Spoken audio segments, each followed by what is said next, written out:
Vous n'êtes pas sans savoir, il y a la guerre Ukraine-Russie. Bon, je suis pas Hugo Décrypte, c'est juste que le Paris Saint-Germain a acheté un Ukrainien, il y a déjà un Russe et ça commence à faire des drames. Fonov et de Zubarny, on a des détails de pourquoi, du comment ça se passe. Est-ce que c'est une situation critique pour le Paris Saint-Germain d'avoir un joueur russe et un joueur ukrainien? On a beaucoup plus de détails. Les deux joueurs ne se suivent pas, ils ne s'apprécient pas particulièrement, ils ont un but commun, aider le Paris Saint-Germain à grandir l'échelle européenne et c'est ce qu'ils se sont dit. Avant que le Paris Saint-Germain achète Zubarny, ils sont allés voir Safonov en lui demandant la permission. Peut-être qu'il y a des défaillances d'un côté ou un autre. Comme je vous ai dit, je ne suis pas Hugo Décrypte. Allez le voir si vous voulez plus de détails par rapport à ça. Mais venez pas faire chier les joueurs du Paris Saint-Germain.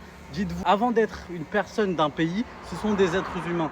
Que ce soit les Ukrainiens comme les Russes. Je suis désolé. Appliquer la guerre dans du football, dans du sport, etc. où c'est un coin qui te permet d'unir tout le monde, c'est pas forcément bon. J'espère sincèrement que la guerre va s'arrêter et que les deux parties peuvent trouver un commun accord. Et je voyais déjà les parasites. Zubarny ne follow pas, Safonov ne follow pas. Il va avoir des guerres politiques au Paris Saint-Germain. Non, le Paris Saint-Germain a fait tout bien. Et jusqu'à aujourd'hui, si on n'a pas vu des images Zubarny Paris Saint-Germain dans TikTok, dans Insta, dans nanani nanana, c'est complètement fait exprès. C'est trop tendu pour les voir ensemble. Leur relation est cordiale.